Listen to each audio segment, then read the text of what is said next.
So, hello, my name is Desiree Staples. I am also a filmmaker, a producer, an actress, and this has been a very cool journey to see the whole progression of Scrap, because we actually have parallel kind of films on the same timeline on the circuit.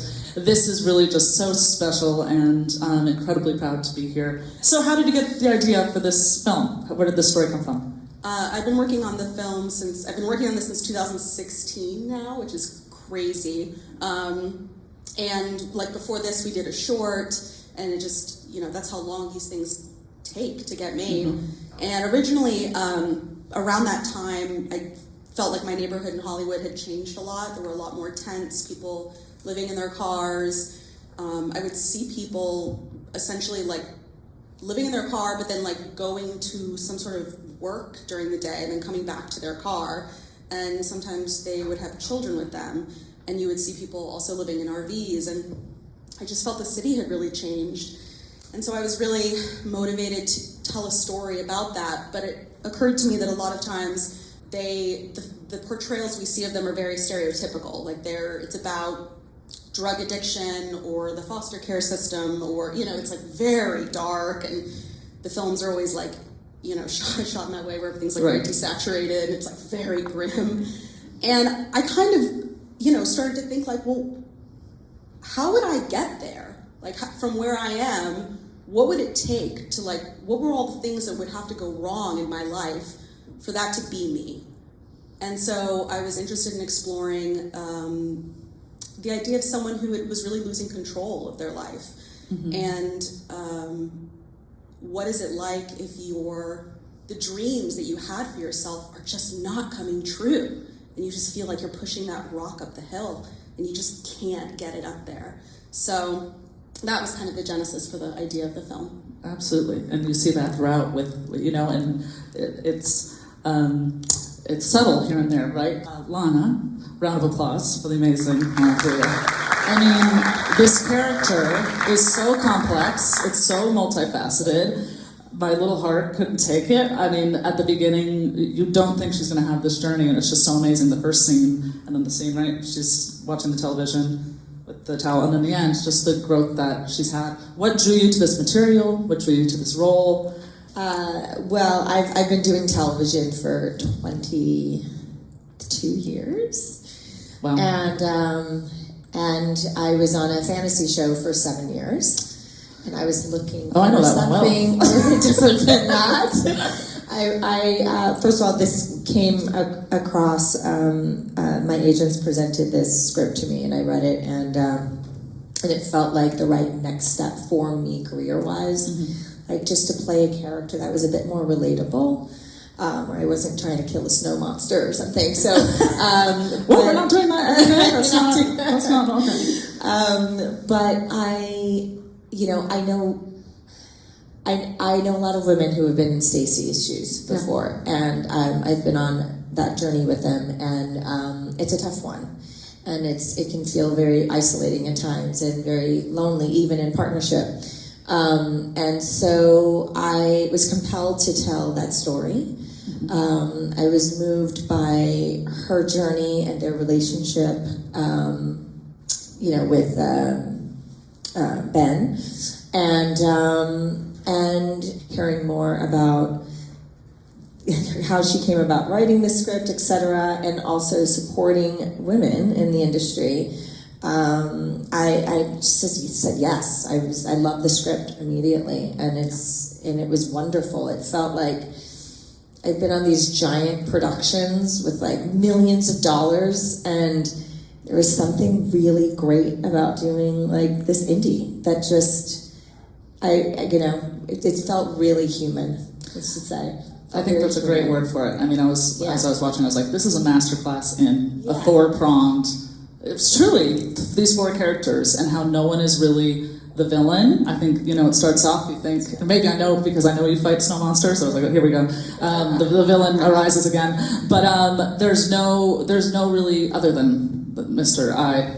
your ex, who is not good.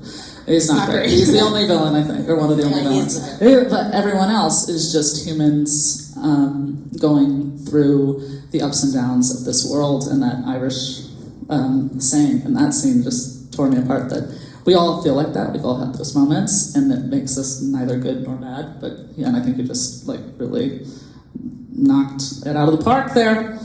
Lana, how did you prepare for this? Anything specific in preparing for the role in this indie project, and how's it working opposite Anthony?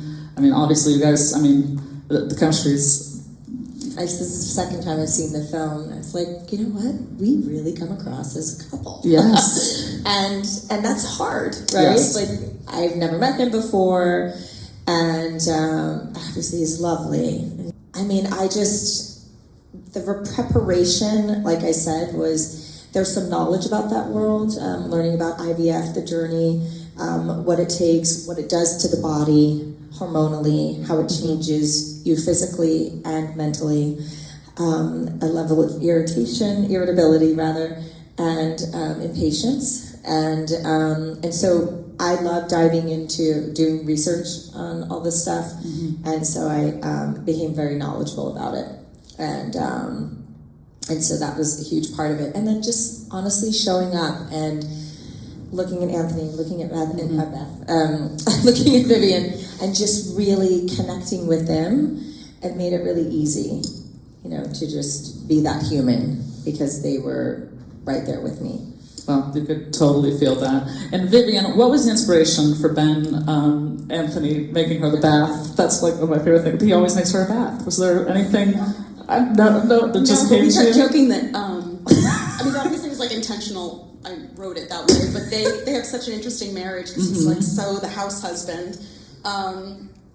And I just thought, I don't know, it just made me laugh. I mean, we laughed about it so much. No, I mean, him putting the salts in and he's just but it's great. And his sort of, and Anthony just, I think, really played into it. Yes. Ben has this really funny, almost undiagnosed OCD about you can't leave the dishes in the sink, and rules about the house. And it was a very fun idea, I think, for me to have a marriage that, where the wife is a breadwinner, totally, and going out to work every day, and he's working from home as a writer, but really is sort of like the housewife, and she's the alpha.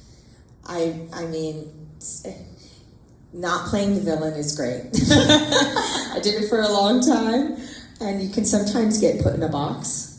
And prior to Once Upon a Time, I was always the heart of the show, or a vulnerable character where people seem to forget about all the other previous work. And so this was so refreshing for me as an actor to kind of just step into this and not be the villain, but just really be sort of subtle and human and grounded. And I kept asking Vivian, I was like, is this the right tone? And even watching it sometimes, I'm like, does that look like I'm in a bad mood? Am I in a bad mood? Or is she rather in a bad mood? And then that was also a choice because of the hormones and everything, and, being in a house, and as much as she loves Birdy, who's here, by the way. Round of applause for Birdy. Yes, applause for Julianna. Oh, look at that dress. Yes. As much as Stacy loves her, I think that, there was just this level of frustration and annoyance when it comes to Beth, and just oh my God, you have what I want, and I would never go about it this way, it's just which is, I think, so interesting because, and I know we had talked about this, but from Beth's point of view, you have what she wants. It's so interesting to me that you're right. It's Beth takes Birdy very much for granted, but it doesn't even occur to you how nice your house is. There's that moment when I come in and lay down on the couch and take my shoes off, and it's a funny moment because Ben is okay, I guess I'm getting the Band-Aid. But when we on set, we talked about when's the last time Beth was physically comfortable and got to lay down, right? Not for weeks. So just things like that was so interesting. But also I want to say, just when we first met actually on Zoom, you were on vacation and you had already printed. I was I don't know where you got the script printed, but you had the script printed out. You had notes. You were in, and I was you get worried sometimes, right? Where you're oh, is this person going to be very demanding or whatever? What's their deal? And you were just all in right from the beginning, and you were there to work as an actor and to do this little indie. And there are a lot of actors who maybe wouldn't do a film this small, or they would do it with, like, I don't know, attitude maybe, or like, oh, you're lucky I'm here. You were like all in from the beginning. Yes, more applause. I love it. Let's keep the applause coming. Never enough. Vivian, how was directing and acting at the same time? Can you tell us a little, because this was your debut, directorial feature debut. No pressure there for what we wrote and we're starring in. Amazing. I know a little bit of that, but not all those hats, just the starring and the producing and putting it together. Just those. So yes, tell us just some of the fun, what were the challenges, what was rewarding? Yeah. Yeah, I think before we started, I think I was maybe a little nervous about how it was going to go, but then by the end of like day one, I was like, this is fine. But it's also because I prepped really thoroughly both sides, because I didn't want to shortchange the acting side and I didn't want to shortchange the directing side. So, we were so crystal clear on how we were going to shoot the film before we started. And then the acting side. Actually, my acting coach is here tonight, Saxon, Trainor. She actually prepped the film with me, so I worked with her for a month and a half before we started shooting. And so I think for me, it was just like, almost maybe like trying to over-prepare so that when we got on set, it could just be playtime. And then I stole your acting coach, Saxon Trainor, who's here for my movie and worked with her a month and a half. This is an advertisement for Saxon Trainor. Really, so check her out. If you're here, Saxon, you want to stand, go for it. And that's just waving. There she is, goddess. I will say, like, preparation is everything. Yeah. And being on set, because I kept looking at Vivian going, how is she doing this? And it really felt seamless. And I think one thing that really stood out for me with you is this level of trust in everyone. And I think that level of trust gave you some freedom, like to let go of the reins and just ride freely. Like you were bareback and just kind of like literally like cantering. and your hair was blowing, kind of like how you were in the roller ring.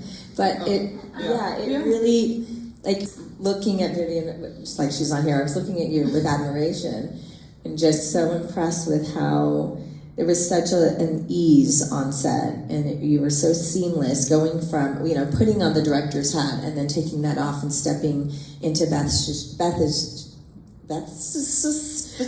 shoes. That's not easy to say for some reason. But it really was seamless. And I honestly sat there, I was like, can I do that? There's a couple times I was like, can I do it, Lana? But it was inspiring. And so I wanted you to hear that. Yeah, you were truly inspiring. Round of applause. We're getting close to the end here. Just biggest thing you learned, or fun moment, or anything else you want to close with? I guess what I'll say is like the biggest thing I learned is that I could do this, and I think it's such an amazing thing that we really limit ourselves. And I knew I was always going to direct, but I think in my head I thought like, oh, I'm going to direct when I'm like 60, like when I have enough years that I've earned it or something. I don't know. And I saw so many friends of mine directing and stepping into that role, and I waited for so long out of fear and a lack of confidence. And now looking back, I'm like, no, I should have done this years ago. And I'm so grateful to have found directing.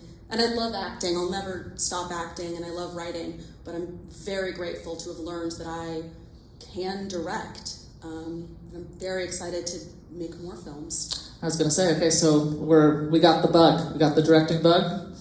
Amazing. And that's awesome, because I think a lot of us as artists, we don't feel ready. We often are like, I'm not ready. I'll know when I'm ready. You're not going to know. No, you just got to jump in. You got to jump in, and then you'll be ready. Then you'll know.